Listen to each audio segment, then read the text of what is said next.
ఓం శాంతి. యజ్ఞ సేవ అవ్యక్త మురళి పాయింట్స్. ఒక్కొక్క క్షణం ఒక్కొక్క పని యొక్క లెక్కాచారం తండ్రి దగ్గర ఉంది.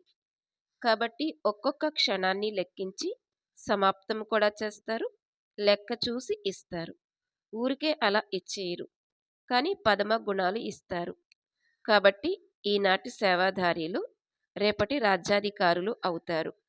మరియు ఈరోజు రాజ్యం చేసేవారు రేపు సేవ చేసేవారిగా అవుతారు.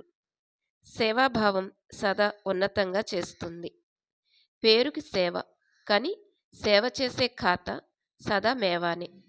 కాబట్టి మేవా పొందే సేవాధారీలు, సేవాధారీలు కాదు, మేవా పొందే సేవాధారీలు. 1 ఇవ్వండి, 10 మాలు తీసుకోండి. సేవ చేయడంలో చాలా దృఢంగా ఉన్నారు అని పాండవులకు గాయనం ఉంది.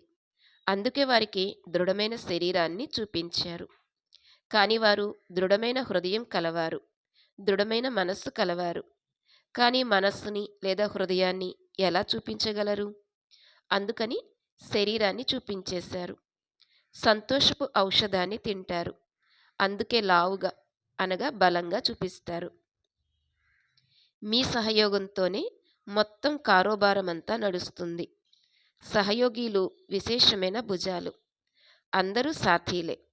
అందరి తోడుతో కార్యం నడుస్తుంది. పాండవులు కూడా మంచి సాథీలు లభించారు. ఇది కూడా కంపెనీయే కదా. కాబట్టి మంచి కంపెనీ యొక్క కారోబారాన్ని సంభాళించేవారు కూడా సేవాధారీలు కూడా. అందరి చెయ్యి ఉంది. విదేశంలో ఉన్నవారి చెయ్యి యజ్ఞంలో లేదని కాదు, యజ్ఞ సేవలో ఒక్కొక్క బిడ్డ యొక్క చెయ్యి ఉంది.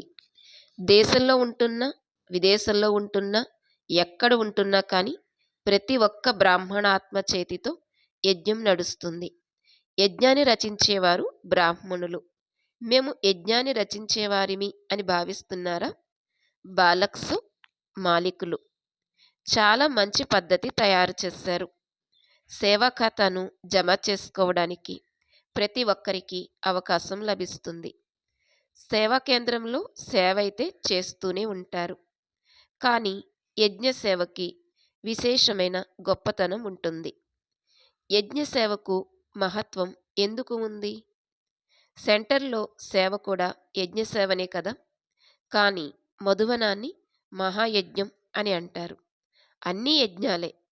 మహాయజ్ఞం యొక్క మహాన్ సేవ యొక్క ప్రసాదం లభిస్తుంది. ఎందుకంటే మహాయజ్ఞానికి ఎంతమంది మహానాత్మలు వస్తారు? ఓం